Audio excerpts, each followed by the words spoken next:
Hello friends, how are you? Welcome to our YouTube channel Dhyan Commerce, the key of success. Please like, subscribe, share and press bell icon for notifications. Thank you. Dear student, welcome to online lecture of Dhyan commerce. Dhyan commerce के online lecture में आप सबका स्वागत है।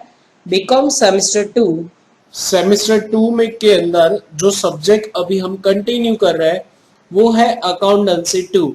और accountancy to में आज एक नया यूनिट नंबर 3 कह सकते हो, जिसमें सिर्फ एक ही चैप्टर है, सिंगल एंट्री।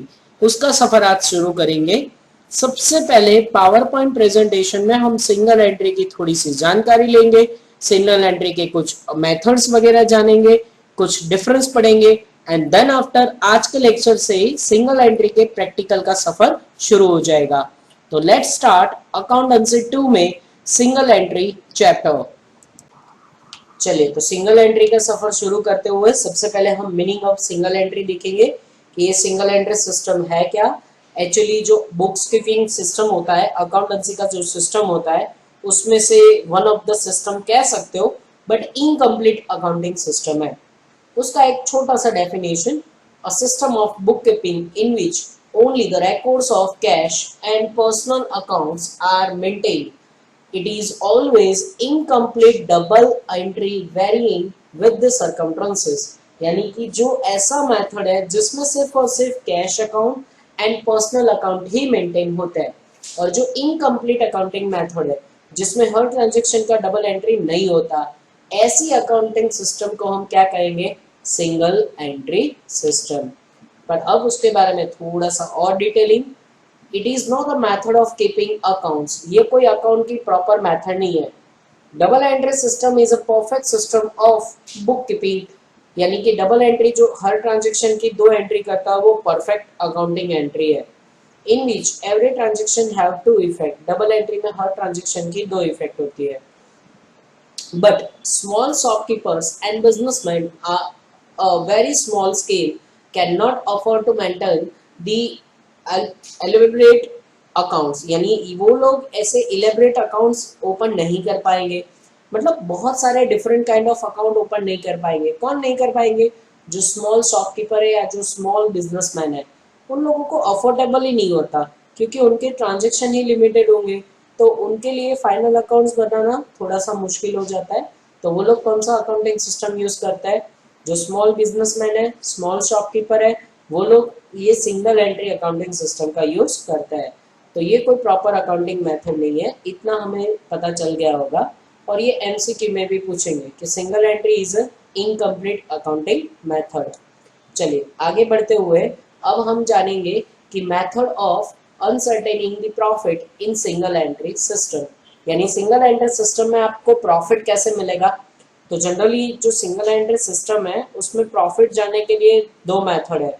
लिखा है when accounts are maintained under single entry system, there are total two methods of ascertaining profit or loss। अब वो दो मेथड कौन सी है? जिसमें से पहला मेथड है कैपिटल कंपैरिजन मेथड, जो 11th कॉमर्स में आती है, हमारे सिलेबस में नहीं। एंड सेकेंड है conversation of single entry into double entry, और जिसको हम कन्वर्जन मेथड कह सकते हैं। तो जो सेकेंड जो मेथड है कन्वर्जेशन मेथड, वो हमारे सिलेबस में और उसका बड़ा सम हमें सिंगल एंट्री में पूछते हैं। पर जो कैपिटल कंपैरिजन मेथड है वो सिर्फ आपको 11th में आती थी, वो यहाँ पे बीकॉम लेवल पे उसका कोई भी कॉन्सेप्ट नहीं है। तो सिर्फ जानकारी के लिए सिंगल एंट्री में दो मेथड है, जिसमें से सेकेंड मेथड हमारे लिए आईएमपी है। चलिए, तो आज के लेक्चर का सबसे इम्पोर्टेंट थियोरी टॉपिक जो पहला हम स्टार्ट करने जा रहे हैं वो है difference. Most IMP exam point of view से ये आपको कर ही लेना चाहिए। तो सबसे पहला difference, discussion between single entry and double entry. यानी कि आप सिंगल एंट्री और डबल एंट्री के बीच का डिफरेंस एक्सप्लेन करो। कोई भी डिफरेंस हो उसमें ऑलवेज आपको 3 कॉलम प्रिपेयर करनी चाहिए। पहला कॉलम ऑलवेज पॉइंट्स आने चाहिए, सेकंड जो दो बीच के डिफरेंस है वो, यानी single entry and double entry. तो सबसे पहला पॉइंट कौन सा होगा? सबसे पहले आएगा बिजनेसमैन, यानी कि ये कौन सी तरीके के बिजनेसमैन को जरूरत है। सिंगल एंट्री में लिखा है, जो डेफिनेशन में हमने लिखा था, small businessman keeps account under this method. तो सिंगल एंट्री एकदम स्मॉल बिजनेसमैन इसको मेंटेन करता है, जबकि double entry large business houses keep this account under this accounting method, यानी जो बड़े बड़े बिजनेस है वो डबल एंट्री सिस्टम का यूज करता है। सेकेंड आप देख सकते हो इफेक्ट ऑफ ट्रांजेक्शन, ट्रांजेक्शन की इफेक्ट कैसे होगी। तो सिंगल एंट्री में सम transactions are given only one effect and in the ledgers book, यानी सिंगल एंट्री में कुछ ट्रांजेक्शन की सिर्फ एक इफेक्ट होती है, सम ट्रांजेक्शन की दो इफेक्ट होती है और कुछ ट्रांजेक्शन की कोई भी एंट्री नहीं होती। तो सिंगल एंट्री में फिक्स नहीं है कि हर ट्रांजेक्शन की दो एंट्री होगी, जबकि डबल एंट्री का कॉन्सेप्ट तो फिक्स है। All transaction have to effect in the ledger accounts, हाँ जो भी लेजर अकाउंट्स हम बनाएंगे उसमें हर एक की कितनी एंट्री होगी, दो एंट्री। नेक्स्ट को अगर हम देखें तो वो उसी से रिलेटेड पॉइंट है double entry. It is not an incomplete it is not a complete double entry, यानी कि सिंगल एंट्री डबल एंट्री जैसा कंप्लीट ट्रांजेक्शंस नहीं है, जबकि double entry it is completed double entry, यानी कि वो डबल एंट्री करता है, सिंगल एंट्री डबल एंट्री नहीं करता। ट्रायल बैलेंस शीट के बारे में दोनों के बीच में क्या डिफरेंस है। तो सबसे पहले सिंगल एंट्री में it is not possible to prepare trial balance sheet, यहाँ पर सिंगल एंट्री में ट्रायल बैलेंस शीट पॉसिबल ही नहीं है क्योंकि आप हर ट्रांजेक्शन की दो एंट्री तो करते नहीं हो, जबकि डबल एंट्री में तो वो हर बार पॉसिबल होता है। It is possible to prepare trial balance sheet, यानी कि डबल एंट्री में पॉसिबल होगा। नेक्स्ट डिफरेंस हम देख सकते हैं वो है error and fraud. Error and fraud के बारे में सिंगल एंट्री में क्या पॉसिबिलिटी है, थोड़ा सा मुश्किल रहता है। Under this method it is difficult to find out fraud and error, यानी सिंगल एंट्री में आप आराम से फ्रॉड एंड एरर नहीं ढूंढ पाओगे। At the end of the year the arithmetical errors of the book can not be check, कोई भी अरिथमेटिकल एरर वगैरह भी हम चेक नहीं कर पाएंगे, जबकि डबल एंट्री में under this method there are less scope for the error and fraud, वहां पर सबसे पहले तो स्कोप ही नहीं रहता कि कोई एरर एंड फ्रॉड होगी। Arithmetical accuracy of the books can be checked, यानी कि हम उसकी एक्यूरेसी वगैरह को चेक कर सकते हैं, यानी fraud and error easily find out कर सकते हैं। तो डबल एंट्री में पॉसिबल है कि फाइंड आउट होगा, जबकि सिंगल एंट्री में नहीं होगा। नेक्स्ट है लेजर अकाउंट। लेजर अकाउंट में दोनों के बीच में क्या डिफरेंस है। Only personal accounts are prepared और ओपन इन लेजर बुक, ये एमसीक्यू में भी पूछेंगे कि सिंगल एंट्री में कौन से तरीके के अकाउंट प्रिपेयर होते हैं, तो पर्सनल अकाउंट एमसीक्यू के लिए मोस्ट आईएमपी, जबकि डबल एंट्री में क्या होगा, all the accounts are open in ledger book, यानी कि उसमें सारे अकाउंट्स मेंटेन होंगे। चलिए दोनों के बीच में कुछ और भी डिफरेंस है तो उसको भी क्लियर कर लेते हैं। नेक्स्ट सिंगल एंट्री के बीच का डिफरेंस है ट्रेडिंग अकाउंट। तो सिंगल एंट्री और डबल एंट्री में क्या डिफरेंस है देखते हैं। Trading account can not be prepared and the rate of GP on sale can not be calculated, यानी ट्रेडिंग अकाउंट प्रिपेयर नहीं होता और जीपी वगैरह हम फाइंड आउट करते नहीं है, जबकि डबल एंट्री में तो होगा ही। Trading account can be prepare systematically and GP can be find out. Final account single entry में तो प्रिपेयर नहीं होंगे पर डबल एंट्री में होंगे। Under this method PNL account is not possible to prepare and the extend balance sheet is can not be prepared, यानी कि PNL भी प्रिपेयर नहीं होता बैलेंस शीट भी प्रिपेयर नहीं होता, जबकि डबल एंट्री में it is possible to prepare this systematically profit and loss account and the balance sheet. यहाँ पे डबल एंट्री में पॉसिबिलिटी है कि दोनों अकाउंट ठीक से मेंटेन हो जाएंगे। चलिए तो अब हम समझने जाते हैं हमारी जो सेकेंड मेथड है conversation of single entry into double entry, उसमें टोटल कितने तरह के अकाउंट्स मेंटेन होंगे, जो बड़े सम रहेंगे उसमें कितने तरह के अकाउंट बनेंगे। तो एक हेडिंग लिखा है यहाँ पे, how many of total number of accounts can be prepared under single entry system, यानी सिंगल एंट्री में कितने तरह के अकाउंट्स मेंटेन होंगे। टोटल 9 अकाउंट्स कह सकते हो, उसमें से 2 तो स्टेटमेंट है, जिसमें से सीक्वेंस के हिसाब से देखने जाए तो सबसे पहला बनेगा वो है स्टेटमेंट ऑफ अफेयर्स, यानी आपको अगर ओपनिंग कैपिटल ना दिया हो तो आपको स्टेटमेंट ऑफ अफेयर्स प्रिपेयर करना है। उसके बाद उसमें बिल्स रिसीवेबल अकाउंट आपको ड्रॉ करना है। बिल्स रिसीवेबल का कनेक्शन है डेटर के साथ, तो नेक्स्ट अकाउंट बनेगा वो है डेटर अकाउंट। देन उसके बाद आपको बनाना है बिल्स पेएबल अकाउंट, और बिल्स पेएबल अकाउंट के साथ साथ आपको ड्रॉ करना है क्रेडिटर अकाउंट। ये जो बीच के वाले जो 2, 3, 4, 5 है वो सिंगल एंट्री के प्योर पर्सनल अकाउंट है, यानी सिंगल एंट्री में जो डेटर क्रेडिटर का रिलेशन होता है उसके लिए वो अकाउंट हम मेंटेन करते हैं। 6 नंबर वो आता है कैश अकाउंट, पर मोस्ट ऑफ द सम में हमें कैश अकाउंट अगर दे दिया हो तो वो अकाउंट हमें प्रिपेयर करने की ज़रूरत नहीं पड़ती। नेक्स्ट हम जो प्रिपेयर करेंगे वो 3 है फाइनल अकाउंट, जिसमें ट्रेडिंग अकाउंट आएगा, then profit and loss account आएगा यानी पीएनएल अकाउंट, एंड लास्टली बनेगा बैलेंस शीट। तो टोटल 9 अकाउंट्स बच्चों यहाँ पे मेंटेन होंगे, जिसमें से एक आध दो हमें दे दिए होंगे तो वो हमें बनाने की जरूरत नहीं पड़ेगी, पर बाकी के अकाउंट्स हम 101% मेंटेन करेंगे। तो कहने के लिए सिंगल एंट्री है, पर सिंगल एंट्री का कन्वर्जन होगा इनटू डबल एंट्री। तो चलिए एक डिफरेंस समझ के फिर हम सिंगल एंट्री के सम्स की तरफ आगे बढ़ेंगे। चलिए पावर पॉइंट प्रेजेंटेशन अभी जो हम कंसिडर कर रहे हैं उसमें एक और डिफरेंस ले लेते हैं, difference between the statement of affairs and the balance sheet. यानी स्टेटमेंट ऑफ अफेयर्स क्या है और बैलेंस शीट क्या है, मैं को ये समझा देता हूँ। जो टोटल 9 अकाउंट्स आगे की स्लाइड में हमने देखे, उसके 9 अकाउंट्स में से ये दोनों स्टेटमेंट है, और इन दोनों के बीच में क्या डिफरेंस है पहले ये कंसिडर कर लेते हैं। चलिए तो जैसा मैंने बताया था, डिफरेंस में पहला कॉलम पॉइंट का लेना चाहिए, second column statement of affairs, third column balance sheet होगा। और उसके बाद अब सबसे पहले दोनों के बीच में बैलेंस के बीच में डिफरेंस कि बैलेंस किस में होगा। Statement of affairs contain all the opening balance of assets and liability, यानी कि स्टेटमेंट में असेट्स एंड लायबिलिटी का ओपनिंग होता है, जबकि बैलेंस शीट में आपको क्या दिखाई देगा, the balance sheet contain the all closing balance and or ending balance of asset and liability। चलिए सेकेंड डिफरेंस का पॉइंट हम देख लेते हैं, वो है कंपलसरी। स्टेटमेंट बनाना बिल्कुल कंपलसरी नहीं है, जबकि बैलेंस शीट बनाना कंपलसरी है। Statement of affairs is not compulsory for a business unit, जबकि सामने तो यही होगा कि balance sheet is compulsory to prepare final accounts.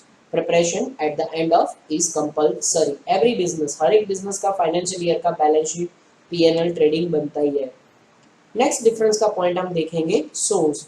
ये क्या सोर्स करता है या स्टेटमेंट ऑफ अफेयर्स पे से हमें क्या मालूम पड़ता है। Statement of affairs source the position of opening balance of the business, यानी बिजनेस का अगर ओपनिंग कैपिटल ना दिया हो तो आपको स्टेटमेंट ऑफ अफेयर्स की जरूरत पड़ेगी, वो आपको ओपनिंग बैलेंस दिखाता है। जबकि बैलेंस शीट आपको क्या शो करता है, balance sheet shows the financial positions of the company, यानी बैलेंस शीट आपको फाइनेंशियल पोजीशन दिखाता है, असेट के सामने लायबिलिटी का पोजीशन। नेक्स्ट पॉइंट उसमें हम ये देखेंगे एडजस्टमेंट। एडजस्टमेंट किसमें आएंगे एप्लीकेबल, बैलेंस शीट में इफेक्ट होंगे, एडजस्टमेंट स्टेटमेंट में इफेक्ट नहीं होंगे। Adjustment effect not given in statement of affairs, जबकि एडजस्टमेंट की इफेक्ट कहाँ होगी, बैलेंस शीट में। All the adjustment effect given in the balance sheet, यानी सारे एडजस्टमेंट की इफेक्ट बैलेंस शीट में होगी। नेक्स्ट है कैपिटल। अब दोनों में कौन सा कैपिटल के लिए आप फाइंड आउट करते हो, mostly statement of affairs is prepared for to find out opening capital of the business, यानी बिजनेस का अगर आपको ओपनिंग कैपिटल नहीं दिया है तो आप स्टेटमेंट प्रिपेयर करोगे। जबकि बैलेंस शीट कब बनाएंगे, mostly balance sheet is contain all the closing balance of the capital, यानी कि कैपिटल का क्लोजिंग बैलेंस ढूंढना हो तो वो आपको बैलेंस शीट पे से मिल जाएगा। तो बच्चों ये जो था वो पूरा लेक्चर में पावर पॉइंट प्रेजेंटेशन में अभी जस्ट हमने स्टार्ट किया है। हमने सिंगल एंट्री का मीनिंग देखा, उसमें दो डिफरेंस देखे, सिंगल एंट्री डबल एंट्री का, फिर उसमें कितने अकाउंट्स कितनी मेथड्स है वो जाने, और फिर जो दो स्टेटमेंट है उसके बीच का डिफरेंस देख लिया। पर आज के लेक्चर में मेरा आपको कंटेंट है कि जो 10 मार्क्स के छोटे सम सिंगल एंट्री में पूछे जाते हैं वो नेक्स्ट आपको वीडियो लेक्चर बना के इसके साथ मैं बता दूं। तो नेक्स्ट हम देखने जाएंगे video lecture of small sum of single entry.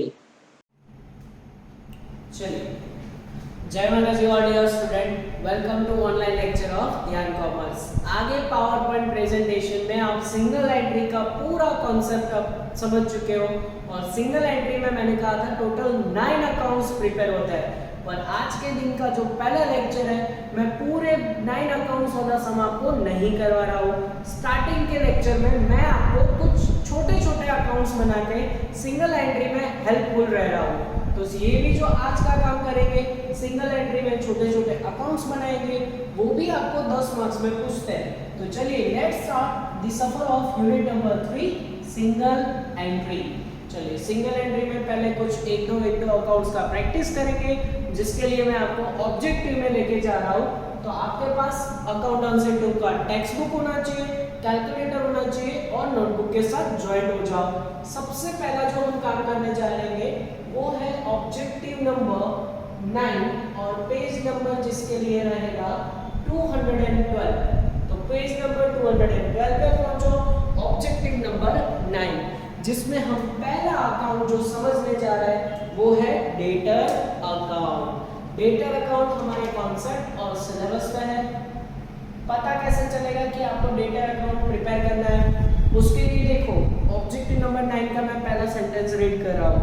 From the following information find out total sale.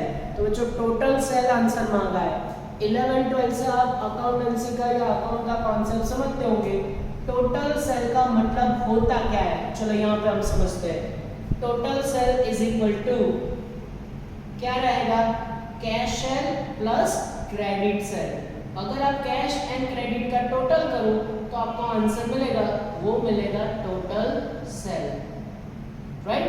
Cell दो तरह के होते हैं बच्चों, एक होता है कैश एंड दूसरा होता है क्रेडिट। तो टोटल सेल आंसर मांगा हो तो क्या अकाउंट प्रिपेयर करना पड़ेगा, छोटा सा एकदम short and sweet debtor account. तो ऐसा एक डेटर अकाउंट मैं प्रिपेयर करना चाह रहा हूँ, आपके सामने लाइव ड्राइंग हो रहा है। अकाउंट्स कैसे होगा, पर्टिकुलर अमाउंट। चलो अगर आपको पता हो तो अकाउंटिंग कॉन्सेप्ट में डेटर अकाउंट एक तरह का असेट है, करंट असेट जिसको बोला जाता है। अगर इसके ओपनिंग बैलेंस की बात करो तो इसका ओपनिंग बैलेंस इसके अकाउंट में डेबिट साइड आएगा, लिखेंगे टू बैलेंस ब्रॉट डाउन। और इसका जो क्लोजिंग बैलेंस है, क्लोजिंग बैलेंस उसके अकाउंट में क्रेडिट साइड सबसे लास्ट में आएगा, बाय बैलेंस सीडी। इस तरीके का काम आपको एटलीस्ट पता होना चाहिए। तो लेट्स स्टार्ट फर्स्ट ट्रांजैक्शन।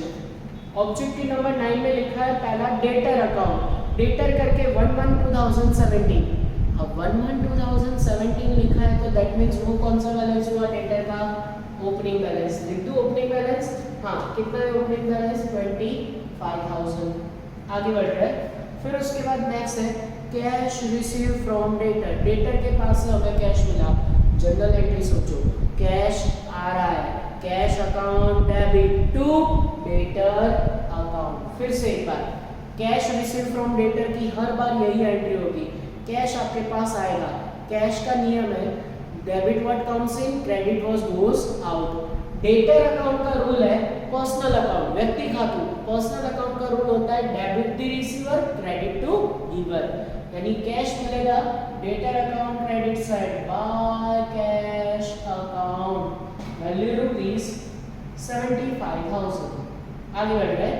फिर उसके बाद नेक्स्ट वन देखोगे तो लिखा है बैड डेट। बैड डेट यानी कि आपके बिजनेस का नुकसान की एक इफेक्ट होती है PNL account debit. PNL account अगर डेबिट करोगे तो डेबिट क्रेडिट के पॉइंट ऑफ व्यू से पीएनएल डेबिट, तो क्रेडिट कौन सा अकाउंट होगा, क्रेडिट अकाउंट होगा debtor account credit side by bad debt. इसके जैसा एक और होता है डिस्काउंट अलाउड। अगर आप डेटर को डिस्काउंट अलाउड करते हो वो भी पीएनएल डेबिट और क्रेडिट यहीं पे आएगा। सो बैड डेट का एंट्री 5,000 यहाँ पे। नेक्स्ट हम आगे बढ़ेंगे। फिर उसके बाद लिखा है bills receivable received. Bills receivable received का मतलब होता है बीआर का कनेक्शन डेटर के साथ। जब आपका डेटर आपको पैसे ना दे तो बीआर एक्सेप्ट का एक एंट्री करना होगा। कौन सा एंट्री, बीआर एक्सेप्टेड। हम लिखेंगे डेटर एक्सेप्ट करेगा, डेटर एक्सेप्ट करके हमें लौटाएगा, हमारे पास बीआर आएगी, BR account debit to debtor account. ये एंट्री होगी बच्चों, इसको बोलते हैं बीआर एक्सेप्ट, बीआर रिसीव्ड की एंट्री। हम लिखेंगे डेटर के ऊपर डेटर एक्सेप्ट करके हमें लौटाएगा, यानी बीआर हमारे पास आएगी, BR account debit to debtor account. Value rupees कितना है, 70,000। तो यहाँ पे लिखा 70,000। चलो इसका पोस्टिंग कहाँ करेंगे, debtor account credit side by BR account, value ₹70,000। Journal entry वो लोग मानते नहीं और करना जरूरी है नहीं। नेक्स्ट है बिल्स डिसऑनर्ड। अब ये डिसऑनर्ड क्या है? डिसऑनर्ड यानी बिल्स को नकरा हुआ। जब आप बैंक में उसको डिस्काउंटिंग करवाते हो, बैलेंस वगैरह नहीं होता, तो वो डिसऑनर्ड हो जाता है। तो नेक्स्ट एंट्री में आपको ये सिखा रहा हूँ, बी आर डिसऑनर्ड। अब बी आर डिसऑनर्ड हो तो एंट्री क्या होगा? अभी जो एक्सेप्ट का एंट्री किया था ना, उसका एग्जैक्ट रिवर्स एंट्री आपको डिसऑनर्ड का करना है। यानी कि बी आर डिसऑनर्ड होगा तो आप बी आर डेटर को लौटा दोगे। बी आर आ रहा है कि बी आर जा रहा है? बी आर जा रहा है। कौन लेके जा रहा है? डेटा लेके जा रहा है। तो इसकी एंट्री ये होगी, इससे एग्जैक्ट उल्टा, debtor account debit to B R account. यानी बी आर डिसऑनर्ड होगा तो ये एंट्री कितनी वैल्यू से डिसऑनर्ड हुआ है? 10,000। तो ये लिख दिया मैंने 10,000। पोस्टिंग कहाँ होगी? पोस्टिंग होगी डेटर अकाउंट डेबिट साइड, सामने वाले अकाउंट का नाम, that is B R account, value ₹10,000। Is it clear? चलो next one, sales return. Sales return करेंगे, हमने जो डेटर को सेल किया था वो हमें लौटा रहा है। गुड्स हमारे पास वापस आएगा। कौन वापस कर रहा है? Debtor. Credit to giver. Credit to giver के हिसाब से debtor account credit side sales return. कितना रिटर्न हमारे पास वापस आया? 10,000।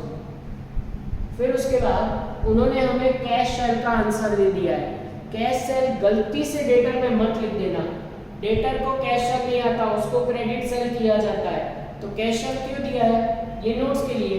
टोटल सेल के लिए आपको कैश सेल चाहिए होगा, लिख दूं यहाँ पे 30,000। यस। फिर अगर हमें क्रेडिट सेल मिल जाएगा तो हमारा टोटल सेल का आंसर आ जाएगा जो उन्होंने मांगा है। लास्ट में है डेटर, फिर ब्रैकेट में डेट लिखा है 31/12/2017 यानी एंडिंग डेट। एंडिंग डेट यानी डेटर का कौन सा बैलेंस समझे? Ending balance. चलो एंडिंग बैलेंस हमारे पास है 50,000। तो ये देखो, जो भी ट्रांजैक्शन अंदर दिए थे सभी ट्रांजैक्शन का हमने प्रॉपर जगह पे पोस्टिंग कर लिया। अब सिर्फ अकाउंट बंद करेंगे तो हमारे पास क्लोजिंग बैलेंस ऑफ डेटर के अलावा एक क्रेडिट सेल मिसिंग है, वो मिल जाएगा। सबसे पहले अगर क्रेडिट साइड का टोटल करें तो 2,10,000 टोटल आएगा, वो मैं यहाँ पे रख रहा हूँ। और जैसे उसमें से ये दोनों माइनस करोगे 10,000 एंड 25,000, आंसर आएगा 1,75,000। और वो क्या कहलाएगा बच्चों? तो जो डेटर अकाउंट में अभी क्रेडिट साइड मिसिंग है, वो मिसिंग आइटम है क्रेडिट सेल, क्योंकि हमने जो डेटर को सेल किया वो वैल्यू हमें दिया नहीं है। जब हम उसको क्रेडिट सेल करते हैं हमारे पास से गुड्स जा रहा है और कौन लेके जाता है? डेटा लेके जाता है। चलो टोटल सेल ढूंढ ले, 175 यहाँ पे ऐड करो तो ऐसे आंसर आएगा 2,05,000। और 2,05,000 आपका डेटर अकाउंट का जो आंसर उन्होंने टोटल सेल मांगा है वो आपको मिल गया। चलिए बच्चों, अब एक मोस्ट आईएमपी एग्जांपल लेने जा रहा हूँ जो छोटे सा 10 मार्क्स के लिए बहुत ही इंपॉर्टेंट आप कह सकते हो। गुजरात यूनिवर्सिटी 2015 के ऑब्जेक्टिव, जिसमें से पहले मैंने आपको डेटर अकाउंट सिखाया, अब डेटर अकाउंट के साथ साथ बीआर अकाउंट की भी प्रैक्टिस करवा रहा हूँ। और 2 अकाउंट 10 मार्क्स में पूछे जाते हैं। सो उसके लिए आपको पहुंचना होगा page number 216, objective number 17B। चलो वहां पे पहुंचो, एक लाइन से हमें पता चलेगा कि कौन सा अकाउंट प्रिपेयर करना है, या इंफॉर्मेशन पे से भी पता चल सकता है कि आपको कौन से अकाउंट प्रिपेयर करना है। तो सबसे पहले पेज नंबर 216 पे फर्स्ट लाइन लिखा है, from the following information of Shri Manish find out total net cell. आपको मनीष की दी गई इंफॉर्मेशन पे से total net cell find out करना है। अब ये भी थोड़ा सा ट्रिकी, आपको वर्ड बोला है टोटल नेट सेल, तो जो यहाँ पे जब सिंगल एंट्री में आपको ऐसे 2-2 वर्ड लिख के कंफ्यूज करे ना, तो आपको टोटल नेट सेल नहीं, आपको क्या समझना है? सिर्फ नेट सेल। आपको आंसर समझना है नेट सेल। अगर वर्ड नेट टोटल सेल हो तो आप कौन सा आंसर समझोगे? टोटल सेल, क्योंकि कई बार आपको ये इसमें से इंफॉर्मेशन दिया होगा और ये आइडेंटिफाई करना होगा कि ये सेल कौन सा है। तो 2-2 वर्ड अगर वो यूज करें, सेल के आगे वाला जो वर्ड है आपको वो कंसिडर कर लेना है, ठीक है। तो इसमें आपको आंसर क्या मांगा है, टोटल नेट सेल, यानी आप क्या समझोगे, नेट सेल। अब नेट सेल कैसे मिलेगा, देखो ऐसे मिलेगा, सबसे पहले आता है कैश, फिर उसके बाद आता है क्रेडिट। अगर ये दोनों का टोटल करते हो तो आपको मिलता है टोटल सेल। अगर उसमें से सेल्स रिटर्न आप माइनस कर देते हो तो आपको आंसर मिलेगा नेट सेल, ठीक है। चलो ये आंसर उन्होंने मांगा है, और उस तक पहुंचने के लिए हमें क्या करना पड़ेगा, debtor and BR account prepare करना पड़ेगा, क्योंकि क्रेडिट सेल नहीं दिया होगा। चलिए स्टार्ट करें। तो सबसे पहले ओपनिंग एंड क्लोजिंग बैलेंस दोनों का दिया हुआ है, तो वहीं से शुरू करेंगे। प्रीवियस सम में मैंने आपको बता दिया कि डेटर अपना असेट है, उसका ओपनिंग डेबिट बैलेंस होता है, सेम बीआर का भी ओपनिंग डेबिट बैलेंस होगा, और closing balance credit side, closing balance credit side, by balance CD. Opening closing लिख दे हम, यस। तो सबसे पहले ओपनिंग बैलेंस ऑफ डेटर दिया है 65,000, प्रॉपर जगह, debtor account debit side to balance brought down 65। Then debtor का क्लोजिंग, उसके अकाउंट में क्रेडिट साइड सबसे लास्ट में 57,000। आगे बढ़ रहे हैं। फिर आ रहा है बिल्स रिसीवेबल अकाउंट का ओपनिंग बैलेंस, उसके अकाउंट में डेबिट साइड डेटर की तरह to balance brought down value rupees 15,000 as it is. उसका क्रेडिट साइड सबसे लास्ट में क्लोजिंग बैलेंस 43,000। इस तरीके से चलो प्रॉपर जगह पे एंट्री हो गई। फिर उसके बाद लिखा है cash receive from debtor, debtor के पास से पैसे मिले, कैश आ रहा है, cash account debit to debtor account, debtor account credit side by cash account. हम ऑलरेडी कर चुके हैं ये entry 3,65,000। Next entry discount allowed to debtor and सामने के पेज पे लिखा है बैड डेट, दोनों की एक ही जगह पे पोस्टिंग होगी, डिस्काउंट अलाउड टू डेटर और बैड डेट हमारे लिए लॉस है। पीएनएल अकाउंट डेबिट होता है, तो क्रेडिट कहाँ करोगे, क्रेडिट करोगे debtor account credit side by discount allowed and by BD, दोनों का वैल्यू लिख देते हैं 7,000 एंड 47,700। चलो आगे बढ़ रहे हैं। फिर उसके बाद लिखा है कैश शेल, कैश शेल का गलती से एंट्री यहाँ पे मत कर देना, कैश शेल हमें लास्ट में जो आंसर ढूंढना है उसके लिए काम में आएगा। तो लिख दो कैश शेल यहाँ पे 1,40,000, हाँ लिख सकते हैं। चलो आगे बढ़ रहे हैं। फिर उसके बाद हमें दिया है एक्सपेंसेस पेड फॉर डेटर, टिक करो ये ट्रिकी एंट्री, डेटर के बिहाफ में आपने एक्सपेंसेस पे किए। नॉर्मल एक्सपेंसेस की एंट्री होती है PNL account debit to cash account, क्योंकि पेड करोगे, पर डेटर के खर्चे पेड किए, पीएनएल डेबिट नहीं होगा। किसका अकाउंट डेबिट करोगे, डेटर का अकाउंट, तो डेटर के खर्चे debtor account debit to cash account, यहाँ पे debtor account debit side cash account bracket में एक्सपेंसेस, कितने खर्चे डेटर के पेड किए 5,400। इस तरीके से आगे बढ़े।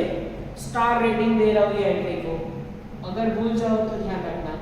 Next one goods return bye debtor, हमने उसको सोल्ड किया होगा, वो हमें गुड्स लौटा रहा है, यानी कि सेल्स रिटर्न, सेल्स रिटर्न आएगा, गुड्स वापस आ रहा है, डेटर दे रहा है, debtor account credit side by sales return, how much sales return 6,800। और देखो इसका की जरूरत यहाँ पे भी पड़ेगी, जब हम नोट्स प्रिपेयर करेंगे आंसर के लिए, तो कैश क्रेडिट में से हमें रिटर्न माइनस करना पड़ेगा, तो यहाँ पे रिटर्न माइनस कर दो, हाँ हो सकता है। चलो आगे बढ़ रहे हैं। फिर उसके बाद लिखा है cash receive against BR, BR के सामने आपको कैश रिसीव हुआ, यानी जब बीआर आपके पास आ जाएगी, आप उसको बैंक में डिस्काउंटिंग करवाओगे, तो बीआर आपके पास से जाएगा और आपको क्या मिलेगा, कैश मिलेगा। यानी जैसे debtor account credit side cash लिखते हो ना, वैसे बीआर अकाउंट क्रेडिट साइड लिखना है बाय कैश अकाउंट, और क्लियरली मेंशन है कि बीआर के सामने कैश मिला। कैश का पॉइंट ऑफ व्यू सोचो, कैश आ रहा है या कैश जा रहा है, कैश आ रहा है, कैश आ रहा है तो क्या जाएगा, बीआर जाएगा। कितना वैल्यू है 50,000। तो आई थिंक सारे ट्रांजैक्शन हमने नोट डाउन कर लिए। अब अकाउंट बंद करने की बारी आ रही है, पर जब अकाउंट आप क्लोज करते हो तो सिस्टमेटिकली उसको क्लोज करने की जरूरत पड़ेगी। सबसे पहले जो अकाउंट बंद होगा वो है ये वाला अकाउंट। इसका टोटल आई थिंक 93,000 यहाँ पे रखा तो यहाँ पे कुछ मिसिंग आ रहा है। चलिए देखते हैं कितना मिसिंग आ रहा है। 93,000 में से मुझे माइनस करेंगे 15,000 तो आंसर आएगा 78,000। अब नॉर्मली बीआर अकाउंट में सिर्फ 4 ही एंट्री होती है। कौन सी 4 entry? Opening balance, closing balance, cash and एक जाएगा डेटर अकाउंट में। याद करो प्रीवियस छोटे सम में हमने बीआर एक्सेप्ट का एंट्री किया था। बीआर डेटर एक्सेप्ट करके हमें लौटाएगा, क्या एंट्री होगी? बीआर हमारे पास आ रहा है, बीआर अकाउंट डेबिट टू, कौन दे रहा है? To debtor account. यानी ये जो मिसिंग है बच्चों वो जाएगा सीधा का सीधा टू डेटर अकाउंट। जब तक बीआर डिसऑर्डर नहीं होता ना, ये अकाउंट में सिर्फ ये 4 ट्रांजैक्शंस होंगे। तो इसका क्रॉस एंट्री यहाँ पे लगाओ, बाय डेटर अकाउंट 78,000। अब डेटर अकाउंट भी हम बंद कर सकते हैं। जो ये 78,000 है उसके साथ बाकी के क्रेडिट साइड का टोटल, मेरे पास कोई हेल्प नहीं है टोटल में, तो मैं टोटल अपने आप कर रहा हूँ। आप लोग टोटल वेरीफाई कर लेना। 5,18,500 इसका टोटल आएगा। 5,18,500 उसमें से ये दोनों बैलेंस माइनस करेंगे 5,400 एंड 65,000 तो आपके पास आंसर आएगा 4,48,100 and that is considered as credit sale. ये क्या बनेगा हमें? Credit sale. और जो मेहनत हमने किया था वो सिर्फ इसके लिए था। अब ये आंसर यहाँ पे रख सकते हैं 448,100 और उसमें 140 में जोड़ रहा हूँ तो मुझे आंसर मिलेगा 5,88,100। जब उसमें से मैं रिटर्न माइनस करूंगा यानी 68 माइनस होंगे तो आंसर आएगा नेट सेल का 5,18,300, 5,81,300।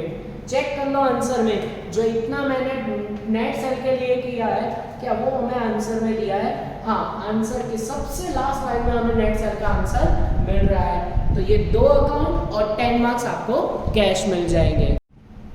चलिए तो आज के लेक्चर का एक और छोटा सा सम ले लेते हैं जो कि ऑल्सो गुजरात यूनिवर्सिटी 2015 का है 17A।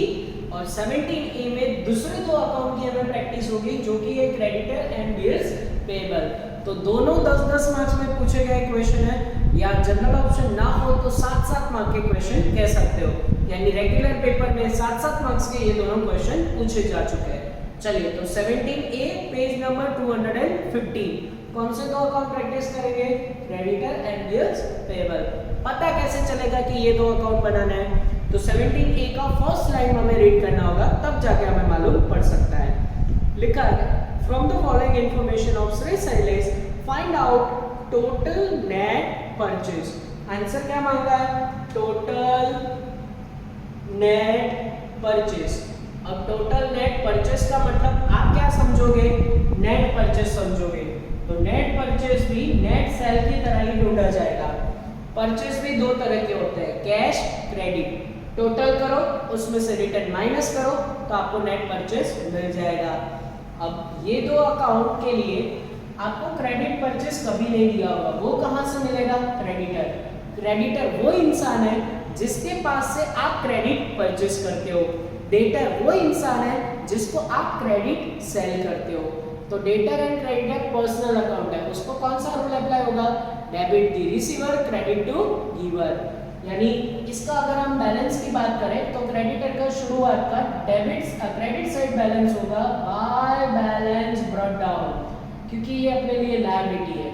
और एंडिंग डेबिट साइड सबसे लास्ट में टू बैलेंस सीडी। एंड जैसा डेटर का बैलेंस होता है वैसे बिल्स पेबल का भी होगा। Bills payable account credit side by balance BD and debit side सबसे लास्ट में बाय बैलेंस सीडी। इतना तो हमें आना चाहिए। चलिए तो अकाउंट पे सबसे शुरुआत में यही दिया है, हम इसको आंसर में लिख देते हैं। तो सबसे पहले ओपनिंग बैलेंस ऑफ क्रेडिटर दिया है, क्रेडिटर अकाउंट क्रेडिट साइड ये लिख दिया मैंने, क्रेडिटर का ओपनिंग बैलेंस 10,000। फिर opening balance of bills payable दिया है, ये बिल्स पेबल में लिख दिया ऐसा। अब क्रेडिटर का क्लोजिंग दिया है, डेबिट साइड सबसे लास्ट में 6,000 and closing balance of bills payable 9,000। तो इस तरीके से ओपनिंग क्लोजिंग तो शुरू होते ही खत्म हो गया। अब थोड़े से ट्रांजेक्शन, जिसमें से पहला ट्रांजेक्शन दिया है payments against bills payable. Bills payable के अगेंस्ट पेमेंट किया, कैश के बारे में सोचो, पेमेंट किया, कैश आएगा कि कैश जाएगा? बोले कैश जाएगा, तो क्या आपके पास आएगा? आपके पास आएगा बिल्स पेएबल, तो बिल्स पेएबल आएगा, bills payable account debit to cash account, और कैश अकाउंट करके वैल्यू रुपीज 11,000। आपको याद हो तो डेटर एंड बिल्स पेएबल में यहाँ पे क्रेडिट साइड कैश कैश आता था, अब बिल्स पेएबल में आप क्रेडिटर में डेबिट साइड कैश कैश करके आएगा। ये रट्टा नहीं मानना है, ये उसकी जनरल एंट्री के बेस पे कॉन्सेप्ट है। नेक्स्ट देखो परचेज रिटर्न। परचेज रिटर्न यानी कि हमने क्रेडिटर के पास से खरीदा होगा, वो हम उसको लौटा रहे हैं। गुड्स आ रहा है या गुड्स जा रहा है? गुड्स जा रहा है, कौन लेके जा रहा है? क्रेडिटर लेके जा रहा है, तो एंट्री क्या होगी? Creditor account debit to goods account, creditor account debit side, that is called purchase return. Purchase return कितना है आपके पास? 3000। और ये रिटर्न है ना, हमें जरूरत यहाँ पे लास्ट में नोट्स में भी पड़ेगी, तो 3000 यहाँ से माइनस भी करने पड़ेंगे। लास्ट में हम भूल जाए तो अभी से लिख दिया वहाँ पे नोट्स में। नेक्स्ट देखो कैश परचेज। अब कैश परचेज गलती से यहाँ पे मत लिखना, क्योंकि क्रेडिटर का जो आप परचेज उसके पास से करते हो ना, वो क्रेडिट परचेज होता है। कौन सा परचेज होता है? क्रेडिट। तो कैश क्यों दिया है? ये आंसर ढूंढने के लिए, तो लिख दो यहाँ पे कैश परचेज, हाँ वैल्यू रुपीज 22,700। आगे बढ़ रहे हैं। फिर उसके बाद cash paid to creditor, creditor को पैसे दिए, कैश आ रहा है या कैश जा रहा है? कैश जा रहा है, कौन लेके जा रहा है? क्रेडिटर लेके जा रहा है, तो entry creditor account debit to cash account, creditor account debit side cash account करके उसका वैल्यू है 39,600। आगे बढ़े। Last transaction discount received. Discount received यानी हमारे लिए इनकम है, पीएनएल क्रेडिट होगा, तो डेबिट कहाँ करोगे? डेबिट करोगे आप क्रेडिटर अकाउंट डेबिट साइड, तो एंट्री देखो creditor account debit to PNL account, यहाँ पे debit side discount received, value कितना है डिस्काउंट रिसीव्ड का? 1400। तो आई थिंक देखते देखते सारे ट्रांजैक्शन खत्म हुए, इसमें तो और ज्यादा कुछ है ही नहीं। तो अब हमें अकाउंट बंद करने की बारी आ चुकी है। अकाउंट बंद करेंगे तो सबसे पहले ये नहीं बंद होगा, सबसे पहले कौन सा बंद होगा? बिल्स पेएबल, क्योंकि इसका कनेक्शन इसके साथ है। चलो बंद करेंगे अकाउंट। यहाँ पे आई थिंक 20,000, यहाँ पे 20,000 और 20,000 का डिफरेंस निकालेंगे, वैल्यू आएगा यहाँ पे 12,000। अब ये सोचना है कि 12,000 कहाँ जाएंगे। तो जैसे बिल्स रिसीवेबल में 4 ट्रांजैक्शन होते हैं, इसमें भी 4 ही ट्रांजैक्शन होंगे, ओपनिंग, क्लोजिंग, कैश एंड एक जो बचा वो क्या होगा? क्रेडिटर होगा। इसका कॉन्सेप्ट समझना हो तो वो बिल्स पेएबल एक्सेप्ट की एंट्री है। जब हम क्रेडिटर को पैसे नहीं देंगे, हमारा क्रेडिटर हम पे बिल्स लिखेगा, हम एक्सेप्ट करके उसको लौटाएंगे। तो बिल्स पेएबल आ रहा है, बिल्स पेएबल जा रहा है, तो बोले बिल्स पेएबल जा रहा है, कौन लेके जा रहा है? क्रेडिटर लेके जा रहा है, इसलिए creditor account debit to bills payable account. तो ये जो मिसिंग है वो कहाँ जाएगा?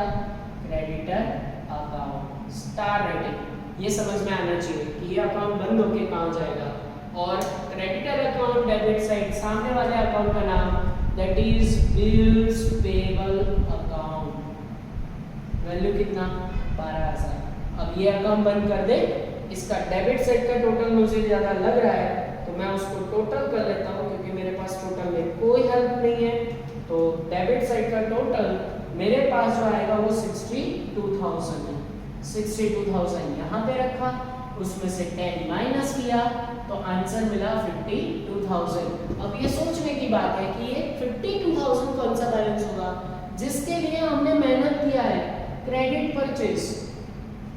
जब क्रेडिटर के पास से आप क्रेडिट परचेज करते हो तो उसका जनरल एंट्री ये होता है गुड्स आपके पास आएगा और कौन आपको दे रहा है? क्रेडिटर दे रहा है। So creditor account credit side credit purchase. अभी काम छोटा सा बाकी है, क्रेडिट परचेज उठा के यहाँ पे रखो, कैश और क्रेडिट का टोटल करते हैं। चलो 52,000 प्लस 22,700 आंसर आएगा 74,700। उसमें से अगर मैं 3,000 माइनस कर दूं तो मुझे मेरा नेट परचेस मिलेगा 71,700। आंसर में आप चेक कर सकते हो, यही आंसर आपको दिखाई देगा। और जो पहले वाला 17A था ना, 17B था ना, उसके साथ आप 16 नंबर होमवर्क में ट्राई करना। ये आपको मैं एक होमवर्क दे रहा हूँ आज के लेक्चर का, एकदम छोटा सा होमवर्क 16 नंबर। तो टोटल 4 अकाउंट की हमने प्रैक्टिस किया, BR account, debtor account, bills payable account and creditor account. Hope so आपको ये 4 अकाउंट आ गए होंगे। नेक्स्ट लेक्चर में हम सिंगल एंट्री का फुल सम लेने वाले हैं। तो आज का लेक्चर का काम बच्चों यहीं तक। Please like, subscribe, share and press bell icon for notifications.